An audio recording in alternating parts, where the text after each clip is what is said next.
All right, welcome to a new episode of Cali Claptrap Integral Conversations. Today's guest is Natalie Sudman. Natalie, thank you so much for being on the podcast. Thanks for having me, Matt.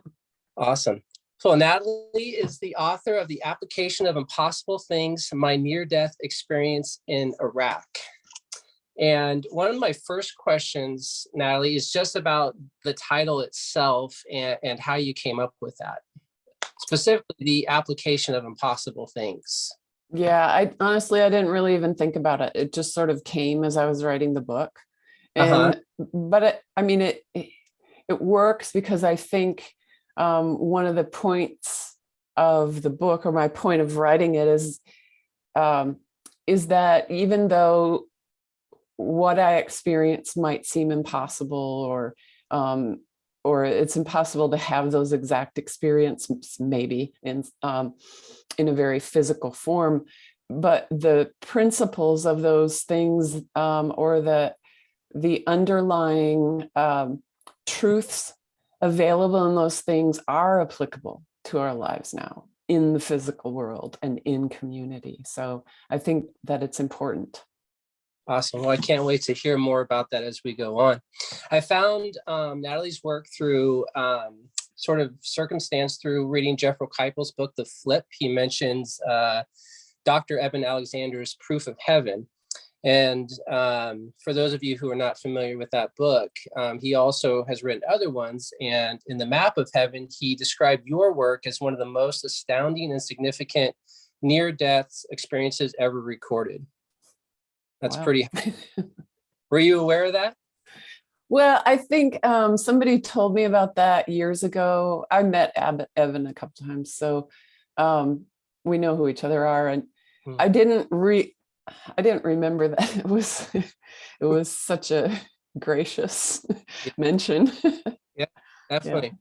Well, I'm always been drawn to this work. I know on other podcasts I've mentioned Sylvia Browne's work, and something that when I was reading your work, it also flashed back to something I read in Jeffrey Keipel's excellent book, where he described one of Michael Murphy's series of books not as science fiction, but more as mystical realism. And I thought when I got more into your work and why I think these books written about near-death experiences are so important is they shine some light into our own lives that we can bring that insight into to perhaps make our lives more meaningful.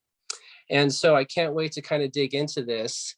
And Natalie, so the whole experience, and I really want to sort of encourage my listeners to go and actually read the book, because the event itself and everything drawn out, I won't get close to the detail that you provide.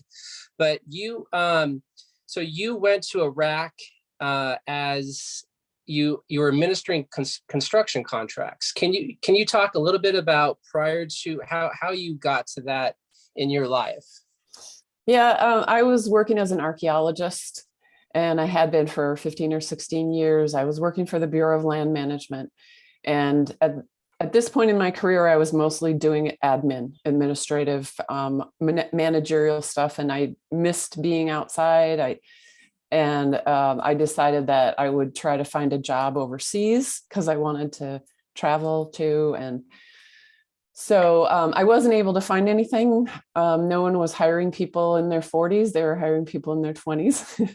So I volunteered to go down and help with Hurricane Katrina cleanup, and spent about 2.5 months down there total. And in the course of doing that, I met a bunch of people from other government agencies. I had been working for the Bureau of Land Management, and a couple of people from the Corps of Engineers, Army Corps of Engineers, called and, well, one of them called and said, "Hey, we've got jobs in Iraq. Do you want to go?" And I was like, "Sure." And then hung up the phone and went, "Oh, yeah, do I really?" But I wanted to get out of where I was, and I was curious about what was going on in Iraq. You know, it's easy to have an opinion when you're back here in the States. And I thought, well, I'll go see what's going on. Yeah. And so, I ended up getting a job administering construction contracts. I worked for the Army Corps of Engineers, so I was a DoD employee. Okay. And even before going to Iraq, I was really interested in the preface of the book. You talked about as a child or when you were younger, having really significant, almost like psychic abilities. You talked about precognitive dreams, waking visions, and having often seen and interacted with spirits. And I was just curious about that because most people, I don't think, own up to that, admit to that. And so I'd love to hear a little bit more about that. Yeah, when I was a kid, I think a lot of kids do these kinds of things. Mm-hmm. But you're right. I don't think we talk about them. I think I didn't talk about them because I thought everybody did it. What's there to talk about? It's not unusual. It's not unique. I think I was probably, I don't know, junior high before I realized, oh, other people don't do this or they don't talk about it. And I don't want to make it sound like, I was seeing spirits everywhere and I always had, I had a few precognitive dreams. And when I was in certain places, spirits just felt really present for me, but that doesn't mean that they were always present for me, but I had a lot of, I believed it. I believed my own experience. I think too, a lot of kids are told, oh, that's just a dream. And I just thought, well, it's not just a dream if I experienced it. If I experienced it and it's part now of my history and my memory, then it's real. It had emotional impact. It even sometimes has physical impact. You wake up from a dream and you're like panting and sweating like, or you feel really good all day long because of a dream you had. How is that not real? Yeah, so definitely. I think I always trusted my experiences over what anyone else was going to tell me about those experiences or the reality or unreality of them. Okay, definitely. And so I was hoping you could bring us and share a little bit about the day that you ended up having your experience, if you don't mind, with the listener. Yeah. So I had been in Iraq for 15 or 16 months, and we were going out to visit construction contracts off base. So when we would leave the base, we would travel in an armed convoy. So I was in an up-armored Land Cruiser. There were 4 trucks that day because there were 4 of us Corps of Engineers people, and you can only have 2 of those principals, is what we're called, in each truck. So we had a lead truck and a second truck with 2 of my colleagues in it. My truck, I think I was the third truck, with one other colleague with me. And then there was another guard truck behind us called the gun truck. And we had been out most of the day visiting water treatment plants and then a road project. And we were on our way home, and it's a long day bouncing around in these trucks and heat. And so I was pretty tired. So I had my head in my hand like this and my arm on the windowsill when an IED, an improvised explosive device, went off under the front right side of our truck. And that's when I was in the truck half asleep like this, and then I was not. So that's kind of the moment that my out of body or near death experience started. So from there you talk about sort of blinking into another place, and it was just like that. Yeah, it's just like that. It's not, there's no transition, or anyway, in my memory, there's no transition. I'm here, then I'm there. Right. Yeah. And you talk about, and in the book, and I thought you said it greatly, is you mentioned, this experience was real. You do not believe this experience, or you mentioned the experience was real, not that you believe it. So to separate, like, this isn't something you could have fantasized. This was something you went through, you experienced it, the difference. Yeah. I mean, I know it not just in my head. It's a physical memory. It's an emotional memory. It's a memory in every way. It's not just thinking up something. I don't know that I would have even thought to imagine this. Yes. Or it maybe wouldn't even have been attractive to me to imagine it. Mhm. It didn't, I don't think it would have really interested me. So, yeah. And I think that anyone who's had a near-death experience or even an out-of-body experience will know this, that when you just hear about somebody else's experience, it's easy to think, well, they might be just imagining things or something. But when you have it, you go, oh, it's honestly more real than this experience in the Yeah. physical world. And you talked about when you blink to this other environment, you call this sort of the blink environment, that you were sort of on this balcony and there was sort of thousands of white robed beings and what you call kind of personalities. You also called it sort of the gathering. Mm-hmm. And what was that experience like for you? Well, it was really comfortable, which is funny because I hate getting up in front of people and it's terrifying for me. And in that instance, here are all these thousands of beings all around me. And I just felt like it felt deeply familiar. It felt as if I knew exactly what I was doing. I knew what I was doing there. I knew a lot of the beings. I knew what was going on with the gathering. And so it was very comfortable. And it was, there was no hierarchy. I wasn't standing up like giving a lesson to these people and they weren't like examining me or something. It was a real mutual kind of sharing kind of experience. I describe it as downloading information. And it's really hard to kind of describe that information because it feels to me, when I perceive it from my human mind, it's like layers and layers of information, all the way from, I think I describe it as kind of broadly cultural, but all the way from my personal experience, all the way to, if you imagine cultures as having or being broad flows of energy or organizations of energy. There was information on that level as well, kind of, I don't know, and all the way in between. So, yeah. It does make sense. One of my questions was, at that moment, did you think, you'd explained in the book that you didn't have that sort of tunnel of white light that's typical sort of people have these experiences, but at that moment, did you think that, oh, well, I'm dead, I've died, this is my afterlife? Or were you very aware, like it was sort of a limbo place where, because you've talked about like almost having a choice of whether or not you could go back or and I'm sure all this was happening almost simultaneously as far as your thoughts as far as when this was happening. Yeah, I don't think I even really thought about it. I knew where I was. I knew what I was doing.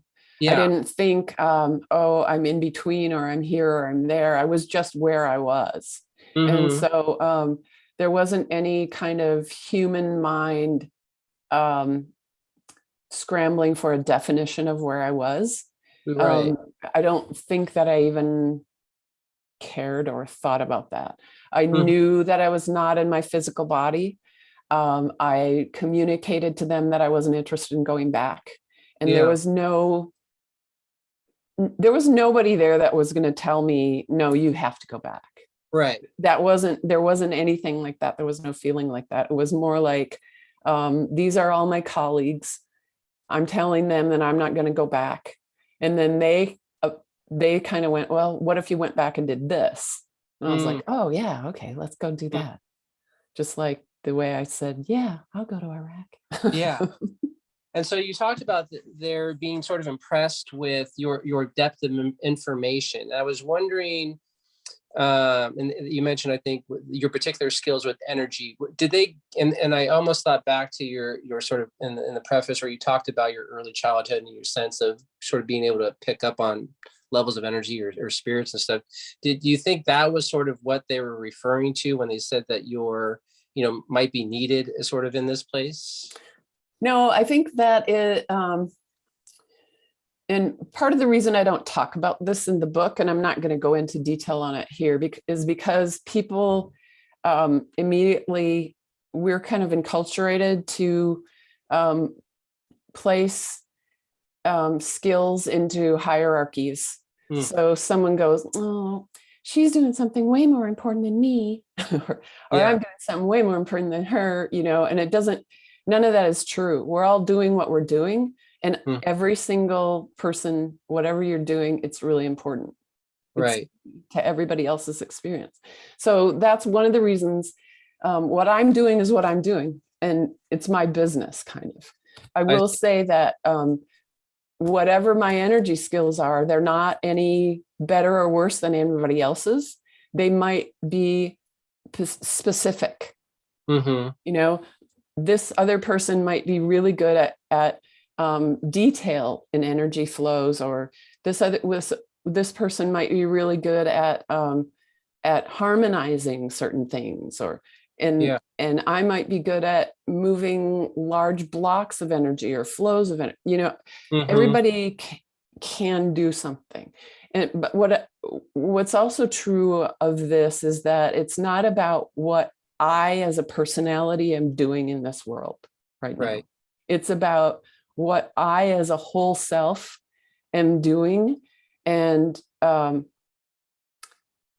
having a body within the system to work through means that my effect will be better. You can I don't know, you can stand out separate from a work crew and say, you do this, you do that, you do this. Or you can be part of that work crew and really know what needs to be done yourself on the ground, and have a whole different kind of effect with what you're directing.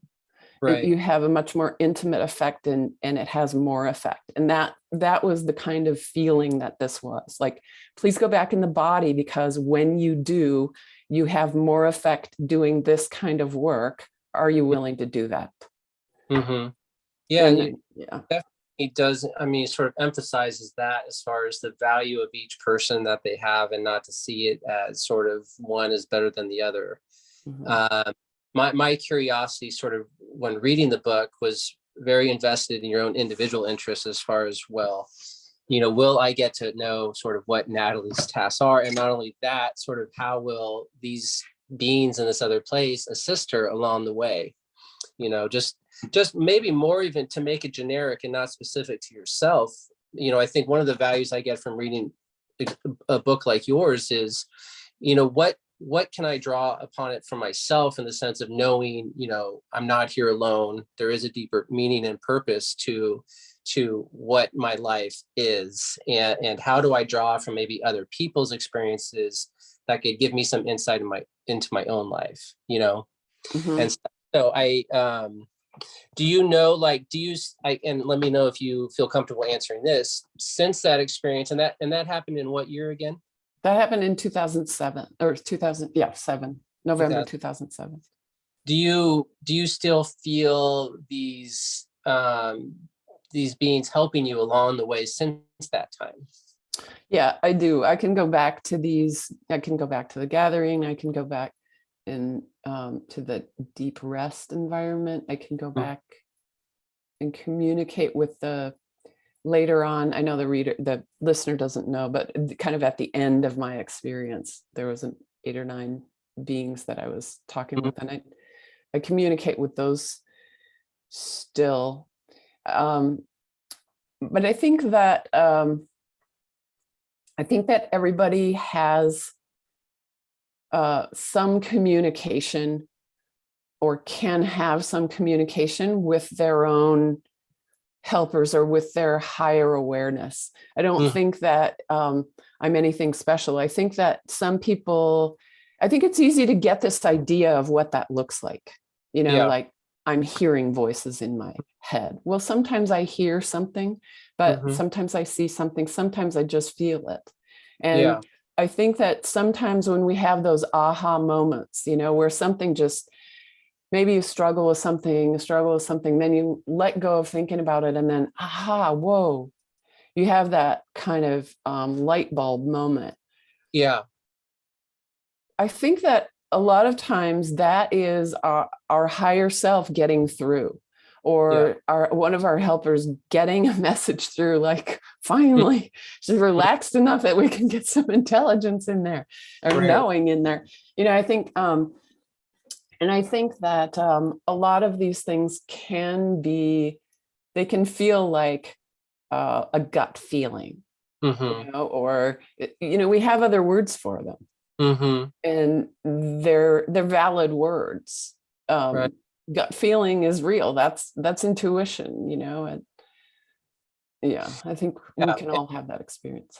Yeah, definitely. I guess one of my questions, and I hope to draw it out more as we go along in the interview, is, do you think they are more present for you since this event than they were before? In the sense, I think I am more trusting of what I get than I was before the event. I think I had a lot of curiosity before the event, and I would do readings once in a while, psychic readings for friends and stuff. But after the event, a lot of the sort of, is this real, or what's real or what's not real, kind of doubt really faded out. I mean, I just had a much clearer sense of when I really was in contact, and when I was just wanting to be in contact. Yeah. I mean, I think that's a big part of learning intuition, doing it enough so that you recognize, oh yeah, that is just me. And that is really something. But I think this experience really helped me with that, kind of rocketed me forward on that one. Awesome. So you sort of talk about, I want to get into some of the specifics here. You talk about there being an awareness of energies, and specifically the energy between is something I could only describe as potential. And I think when you were sharing this, it was almost like with these gatherings and these thousands of beings around, I was hoping you can maybe expand a little bit on what that means when you talk about the energy between is something I could only describe as potential. Do you remember that specific line? I do. Yeah. I'm trying to think of how. It's a good question. I think that in my perception, my understanding, or my experience, we think of things as solid. We're taught that things are solid. So I can knock on this table and it's solid, but it's not really. It's just an organization of information. There's actually nothing, there's not even, I mean, we can perceive particles, but that if you keep breaking down the particles, at some point, what you're going to find is that this is all energy. It's just an organization of energy. And how does any information get organized, or what is it? Maybe what is the medium in which everything exists? That medium is creative potential. And because all you have to do is introduce a thought into that medium, and it's going to take on form, or it's going to begin to move. And I think we don't think about that medium really, but if you think about space as the potential place where you can put things. Maybe that's a kind of very physical way of describing it. Yeah. So in your book, you don't mention heaven, and while there's sort of a reference to God, did you find sort of and I don't know of your own cultural background and what you bring into this event and stuff. Do you have a sense you were in a place like heaven? Do you get a sense of, I know you mentioned sort of the self, or the whole self, and sort of is that sort of a different term than for God, or how do you kind of organize it for yourself? Yeah, I grew up Presbyterian. I kind of quit claiming that when I was in my early 20s. I don't I'm not interested in aligning myself with any particular religion. I think that they all, at the very core, go to the same point truth, that we are more than our physical bodies. And I would not say that I was in heaven. I've had a lot of other experiences now since then out of the body. And I guess I think that it's common to think that this world is one world and then the non-physical is another world. But if instead you think that, if you imagine that there might be infinite worlds and infinite places to experience, to participate in an experience, I think that, and understanding that just thought creates, then enough people have thought of heaven that I think that there exists a reality out there that people would go into and go, oh yeah, I recognize this as heaven. And I don't, if you want to stay there forever, great. Sounds boring to me, but good. Yeah. have at it. That's fine. I think that then there are kind of places between those realities, maybe again those spaces between where it's potential. What are you going to do here, what are you going to do there? Maybe there are I felt like, I guess if I had to think about what that gathering space might be, it feels like it has a lot to do with this reality, but also a bigger reality. And so is it, well, I mean, at some point, where do you draw the line? If you think of reality as not this reality, not as having very defined edges or defined boundaries, but being able to phase in and out of it. So you might be more physical today than you were yesterday. Yeah. That makes more sense to me.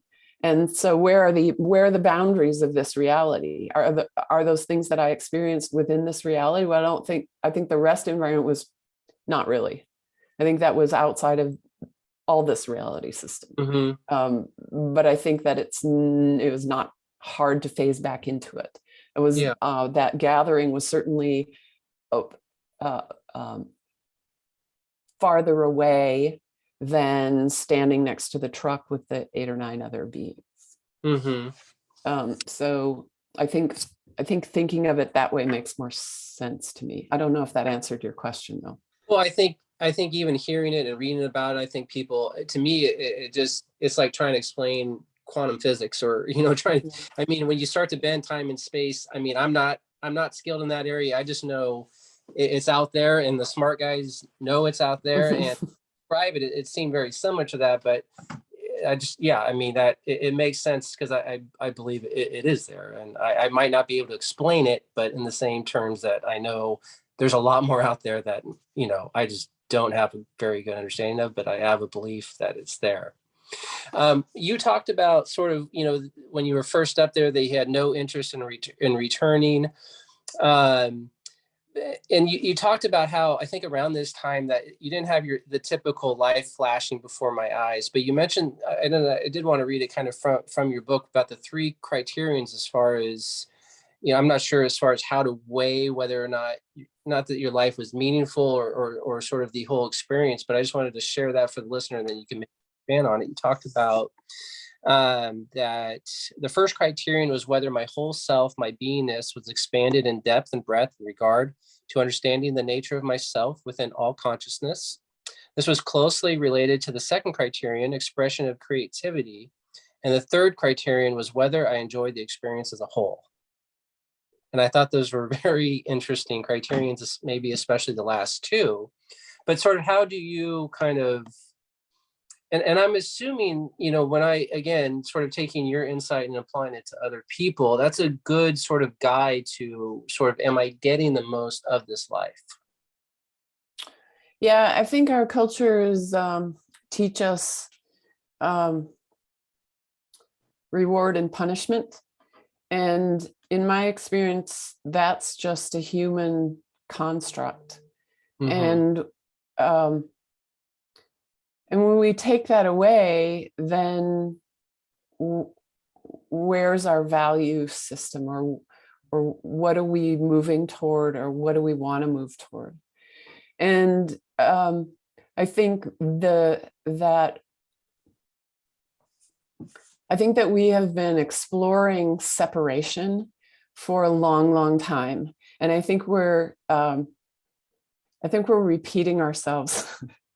And I think that there's a real danger of sort of destroying ourselves with the experiment. I think that there's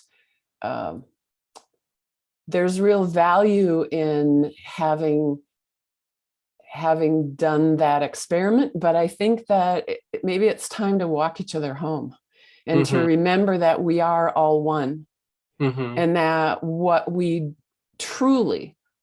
do to someone else, we do to ourselves. That's not just an idea. And if we really know that, if we can return ourselves to ourselves at that profound level, I think we have a very, very different experience. And we create a very, very different world that maybe is almost unimaginable at this point, but it's possible. It's possible. I mean, we're being helped, to remember who and what we are, that we're more than this physical body, that we're more than these emotions. We're the infinite one within that, having an experience through the body.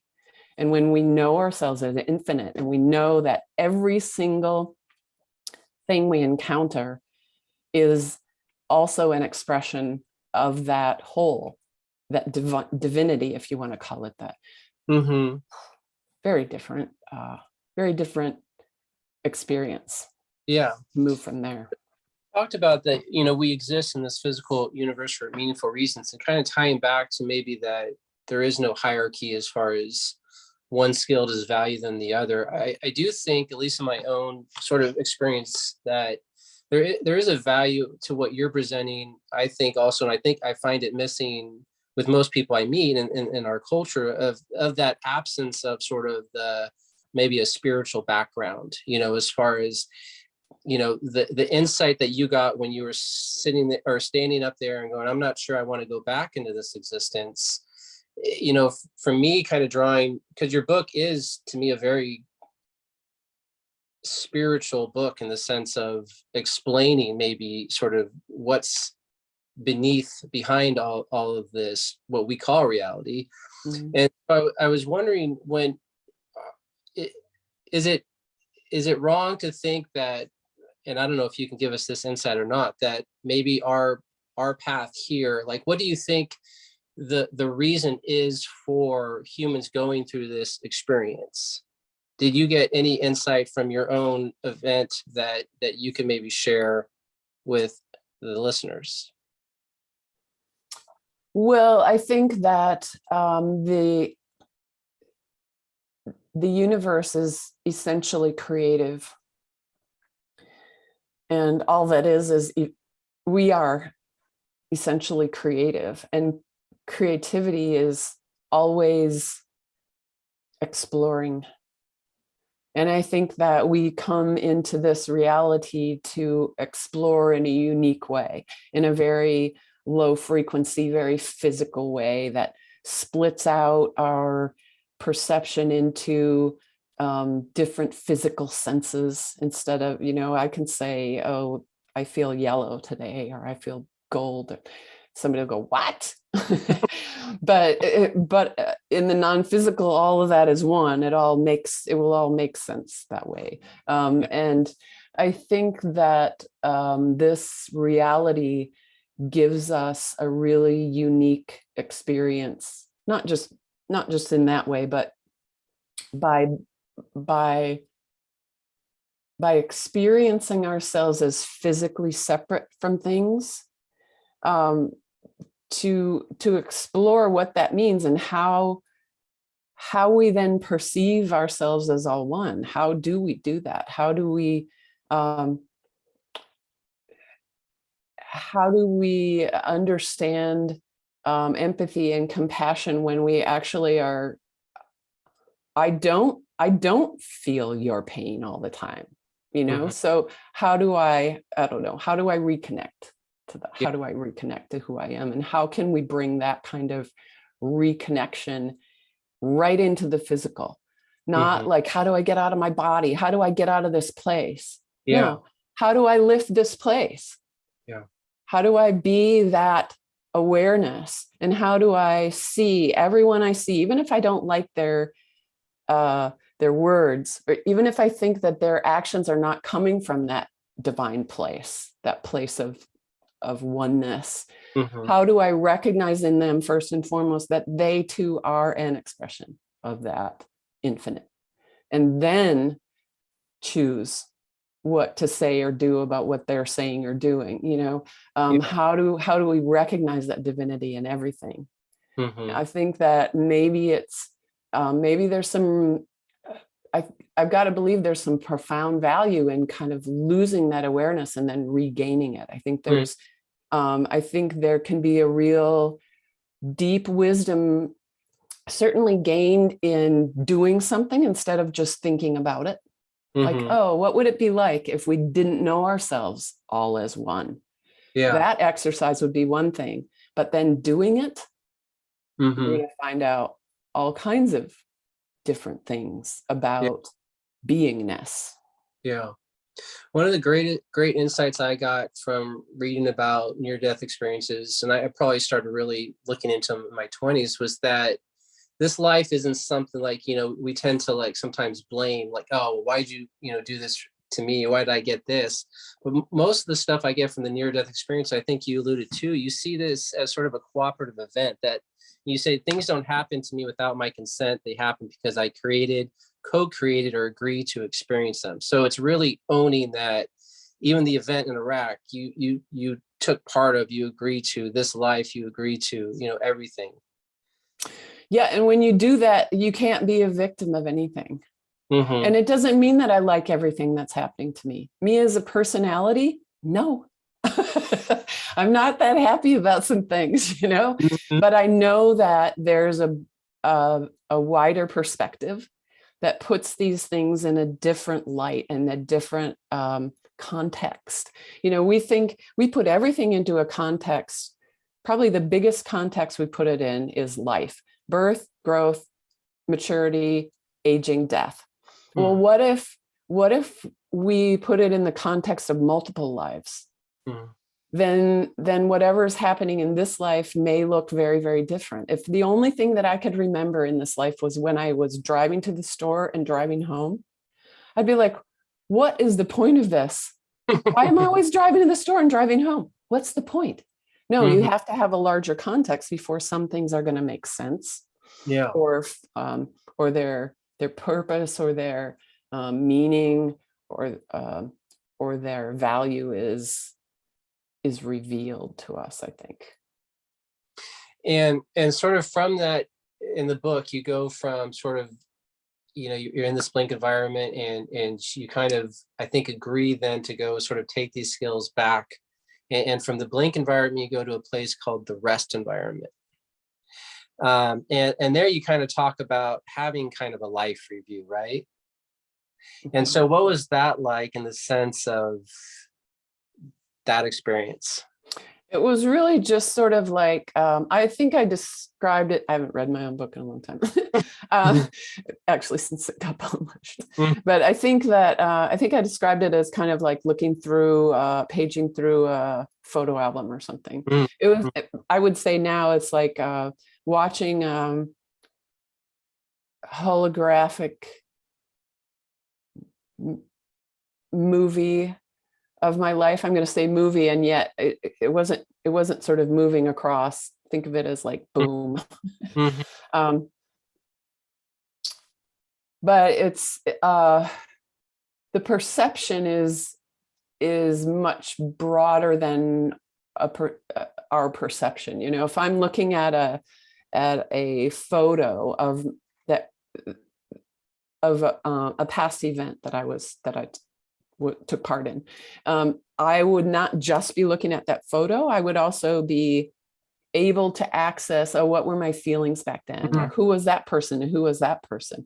So if you think about that and then even deepen it so that I was not only recognizing other people, but I could feel what they felt, or I understood how one event tied to other events, or led to other events, or led to unexpected events, or unexpected twists. And those things really interested me. You talked about coincidences are revealed as connective tissue between deeper aspects of the interactions between self-consciousness and physical experience. Is that, and I know sort of in New Age language books, sometimes there's mention of coincidences and being aware of them. Is that sort of a similar, you can, in this experience you were at, in this environment, you were able to go, oh, I could see how that kind of shifted my direction a little bit? Yeah, but maybe not only that, but how time space interacted in a way that I, as a human personality, would go, oh, what a coincidence. And the higher self would go, yeah, of course, because from that perspective, I'm seeing more connections than I'm aware of here now in this personality. So maybe it would be, I'm not going to think of a metaphor right now, probably, but maybe somebody who understands internet connectivity or something can come to my little cabin and go, oh, this is connected to that, and this is connected to that. Whereas I might turn on my printer and go, wow, what a coincidence. It's working or something, I mean, we don't necessarily see all the connections and all. We live in a community, we live in a communal reality that crisscrosses other people's intentions and actions and our whole self connections and actions. And so I think that when we encounter a coincidence, it's maybe not surprising to the whole self. Like, And so you say evaluation takes place only in the sense of deciding whether this or that maximizes full self potential.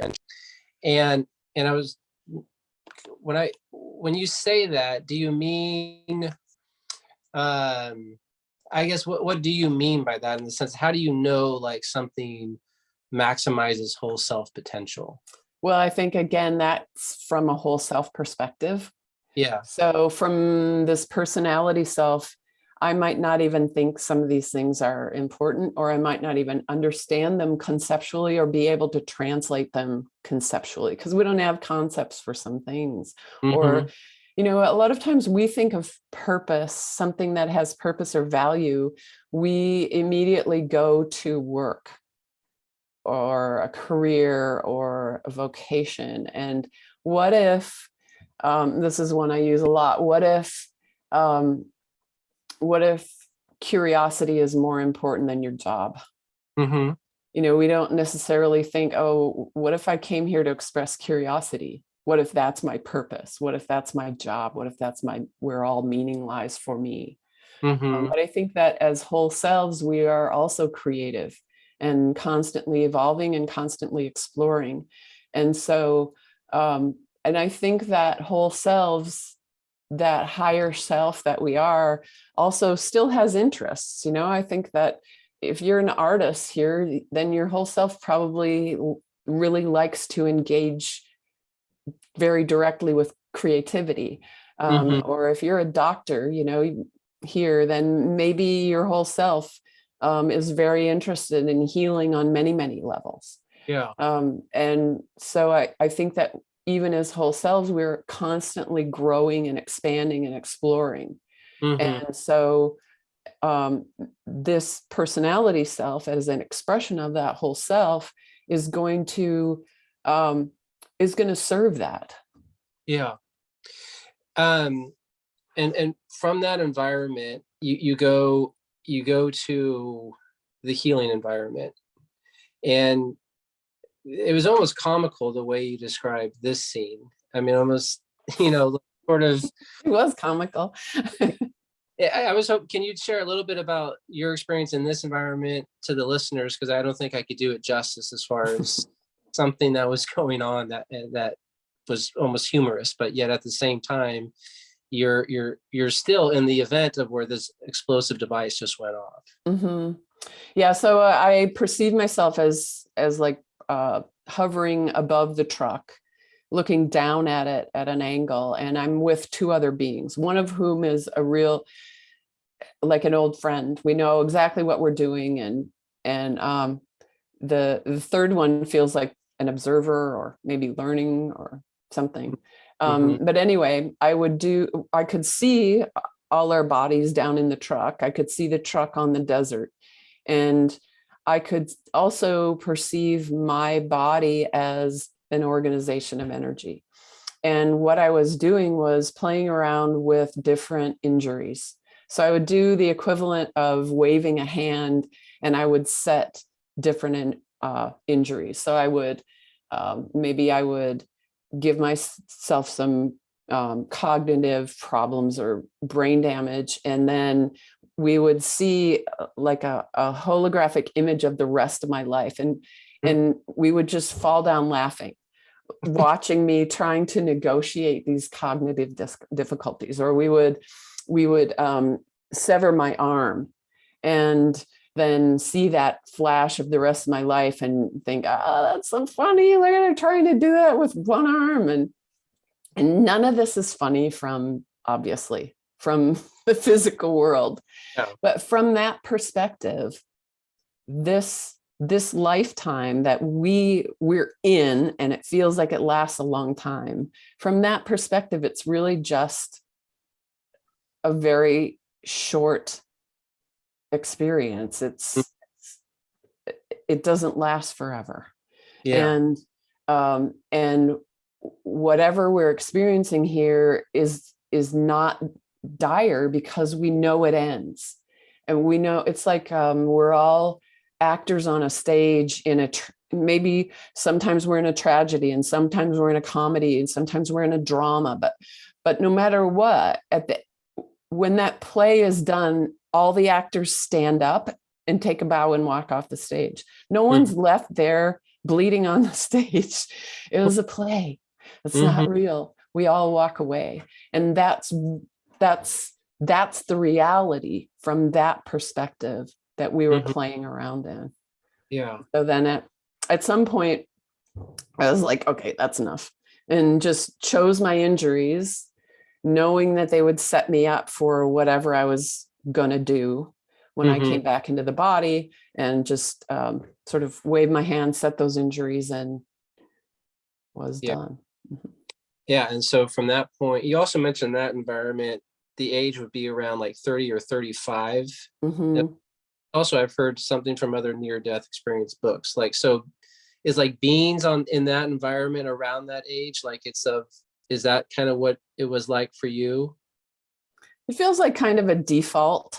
Yeah. Like, I mean, we're kind of most of us are maybe at our most comfortable physically and mentally and emotionally, maybe in the early 30s. Like, we're not still trying to figure out who we are, like 22, and our bodies haven't started breaking down like at 45 and whatever. But it kind of seems like a default form that we use, maybe. Yeah. So then preparing to sort of go back to the physical, you talked about, again, another quote from your book, in the blink environment, we were architects. Here we are the construction contractor. And then once back in the physical body, I'll be the grunt pounding the nails. But sort of prior to actually going back into your body, you talk about the 9 personalities that you mentioned earlier in the podcast. You reference them to possible guides or guardian angels, whatever you kind of want to call them. And you call them your own personal, your energy level, personal security detail team. And so these guides are there with you definitely now, I would assume also then sort of, and showing you sort of that trajectory of sort of how your life is going to go, right? Is that kind of a gist? Yeah, well, I don't really remember them sort of showing me what exactly was going to happen. It was more a matter of, it felt more like, now remember in this kind of situation to, that you have these tools, or, this might look easy from where you were, but look at it now and remind yourself that you might want to remember this or that, that kind of thing. It wasn't necessarily showing me really specific things about what would happen in my life. It was more like, here's different ways to use these skills that you might keep in mind, because it's not all going to be pretty. So there are reminders, almost like bookmarks, in the sense of if you start to like feel like you lose your way, remember this or that. Yeah, I think so. And I had a few of those moments that I describe in the book when I was in the hospital. One in particular, when I don't really see out of this eye, and I was kind of upset. I was lying in bed thinking, oh, I'm an artist and I really want to be able to see out of both eyes. And then all of a sudden, this whole thought came into my head that was just said, it's only 40 more years. Don't worry about it. And I felt that, I felt like it's only 40 years. Yeah. Nothing. Whereas, we might go, only 40 more years out of your mind. But I still have moments like that, Yeah. that kind of pick me back up out of potential, I don't know, Well, bogs. Right. And we can kind of get away from sort of these insights that you've gotten from this experience. Definitely, if it was all easy, right, we wouldn't maybe be having this conversation. Right. So you had this great sort of end of the book part that I'd like to share. You talked about Buddhists have said pain is inevitable, suffering is optional. Understanding that I designed my experience from start to finish, and being assured through my experiences out of body that my life as it is has meaning and value. Suffering is impossible. Everything we do, everything we imagine has value and purpose. Every existence has meaning. Now I'm convinced that each and every consciousness makes a valuable contribution to the world and beyond, no matter how insignificant that person might seem from within our belief structures. One person changes the world just by imagining a more harmonious one. Let's try it. And I think that's a beautiful, again, I'm going to go to insight as far as what we're doing here. Yeah.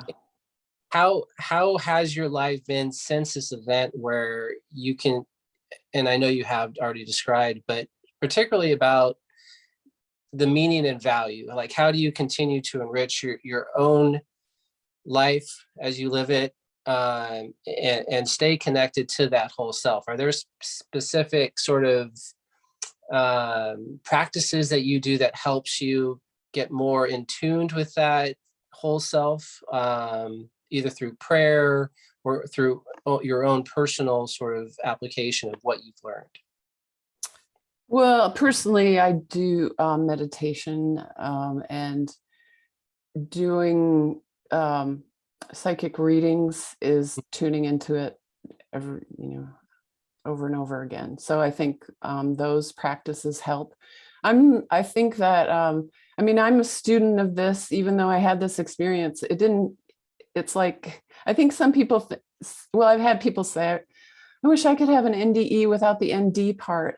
And I think it's not like a magic wand, Yeah. I still have to do it. I still have to grow into that. It doesn't, maybe there's NDE people who have just been